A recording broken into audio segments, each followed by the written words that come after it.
Welcome to Meganet Gaming. This is take 2 of an interesting game that I didn't play until relatively recently despite it being a DOS classic, and that is Mystic Towers, developed by Animation FX, published by Apogee Software, and is released on July 15th, 1994 for MS-DOS, Windows, and Mac OS. It's single player, and it's an action, puzzle, platform, adventure game with role-playing elements and survival game elements as well. It's in an isometric perspective. It combines so many aspects of so many genres as to make it quite a unique game for its time. Each tower in this game consists of 45 rooms, 5 floors with 9 rooms each.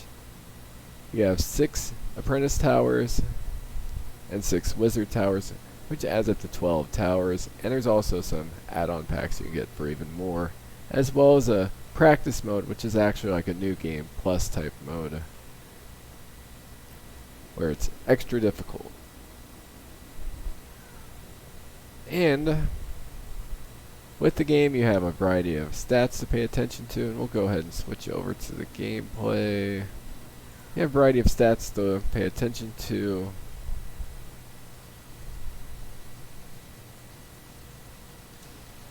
What a play on the demo play.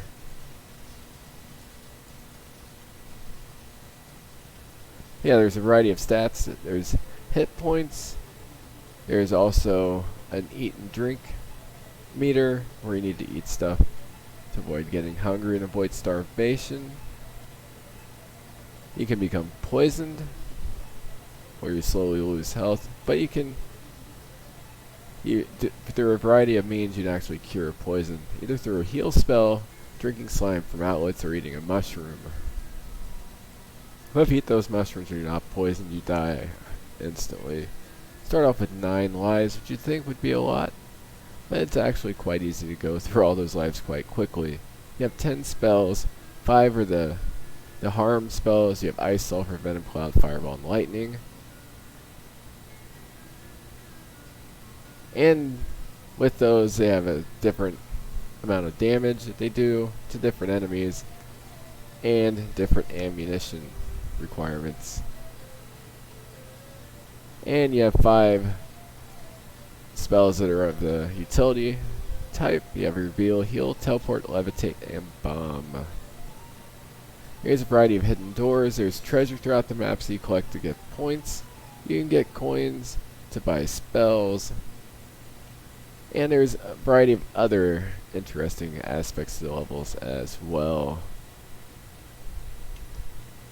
You have a variety of power-ups like shield, invisibility, and meta power.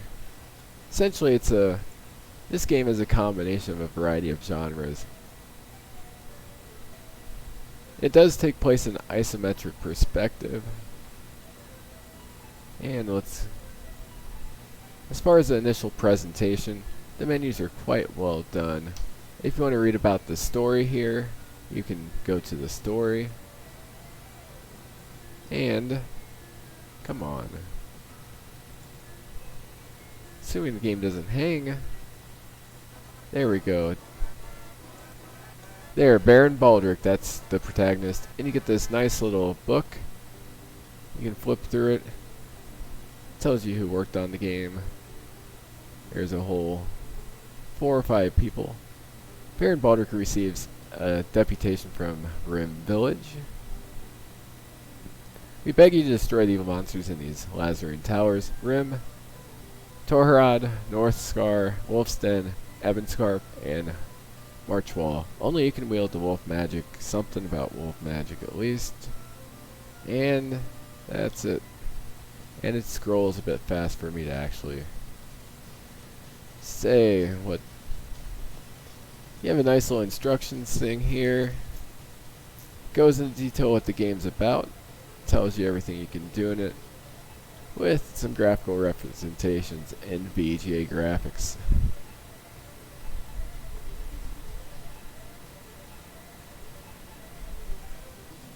You can use a joystick if you want to use a joystick.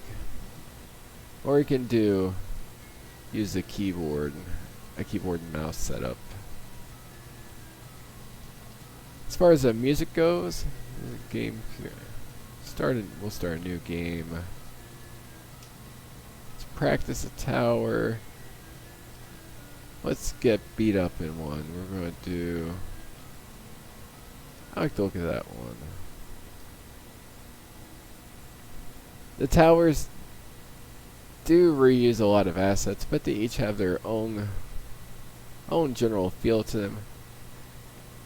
There is a variety of there's a variety of enemies in this game. All of them, for the most part, they seem to be unique ones to this game. Most of them are the pick two animals, cross them together, and make them look evil variety. So you have like a snake person and stuff like that, but some of them are quite unique looking. And despite being primitive in the graphics department, the graphics do have a lot of old school charm, and they are quite well done for being a VGA game made by a small development team. The music is quite atmospheric and ambient, and actually fits the environments quite well. As do the sound effects, they're quite simple, but when you take the graphics, music, and sound effects, and take it all together, it creates quite a coherent game. Okay, and you get a lot of scrolls that come up to tell you what to do. So let's go ahead and collect some stuff. Okay, action is control. Problem is the controls are quite wonky. So it does take a minute to get used to the controls.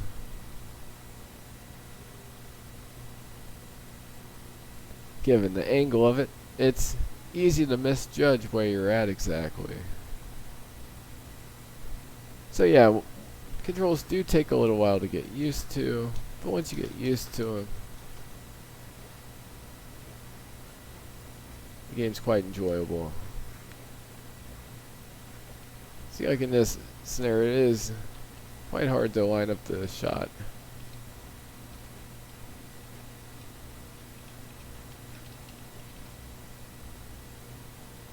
I need to cure poison is what I need to do. Come on. And I don't appear to have the cure poison spell.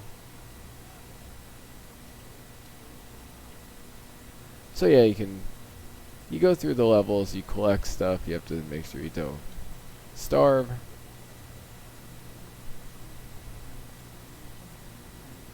You have quite a few puzzles to solve, such as this one. Uh-oh. I'm not exactly sure what this puzzle is about. Or maybe it's just a...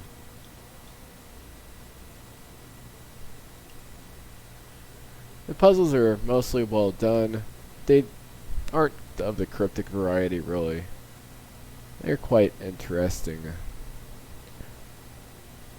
So yeah, the gameplay really gets quite frustrating because the controls more than anything else. Even on a controller, and the angle it's at, and with the VGA graphics, it's hard to judge where you're at sometimes on the level. So you'll misfire. So you'll miss a shot because you weren't lined up in the right. You weren't lined up properly.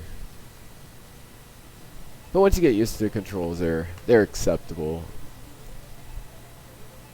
Throughout the game, it introduces a lot of story elements to the game, and while it's not the most unique story, it is quite interesting. And with the goofy appearance of this Baron Baldric, you do kind of take interest in him. I wonder why he got put on this lousy job of going through all these towers fighting all this crazy stuff. What's the backstory of him? What'd he do wrong to end up in getting this job of all things? Or is he just that respected of a Baron? Or he's the hero and he's going to save the tower? Who knows? We'll have to fill in that on our own. So as far as the overall game goes, let's go ahead. I'll let it play out. As far as the overall game goes, it was quite a fun experience. It's one that is fun to play from time to time. It's not one you're going to do a 20-hour marathon in by any means. But there's enough here, enough challenge, where it's a game you can visit from time to time. It's definitely unique in what it's doing. And once you get the controls down, it's a game that's accessible to somebody that's more of a casual gamer. Yet as you advance in levels, there's enough challenge and difficulty here for the more advanced gamer. So overall, it's definitely an above average. It's a good game overall. It's one I'd recommend, and it's one you can get quite cheap, I believe. Let's see, Mystic Towers. If you want to actually purchase Mystic Towers, you can get it for $4.99 on Steam. Doesn't look like it's currently on GOG.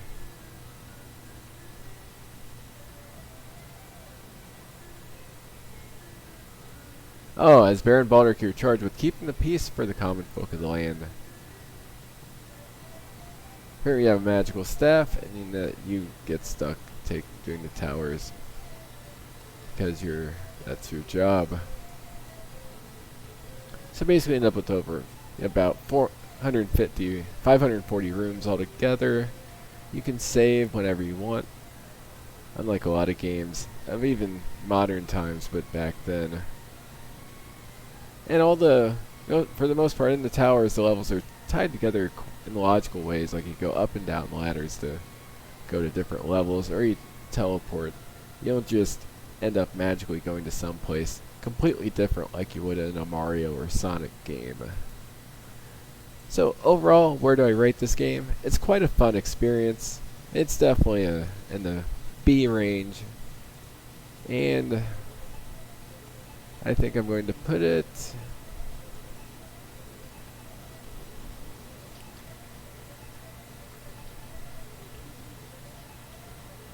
in the B range, and I am going to put it